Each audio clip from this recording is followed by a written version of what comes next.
Kumlea mtoto kwa kumchapa na kumpiga mara kwa mara, kunaweza kuwa na madhara gani katika hisia na tabia zake na maendeleo yake katika maisha yake ya siku za mbeleni?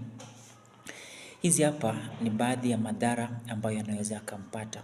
Moja, mtoto huyu huwa anaongeza kiwango cha ukatili na hasira katika anapokuwa mtu mkubwa. Pili, anapoteza kujiamini, kiwango chake cha kujiamini kinashuka chini. Anakuwa na hofu sana na pia anakuwa na msongo wa mawazo anapokuwa mtu mkubwa. Kunakuwa na uharibifu wa mahusiano ya mzazi na mtoto na pia anaongeza tabia yake ya uongo na kuficha makosa. Na pia maendeleo yake shuleni yanaweza yakashuka chini. Kwa hivyo ni muhimu sana kutafuta njia nyingine za kuweza kumkosoa mtoto badala ya kumchapa.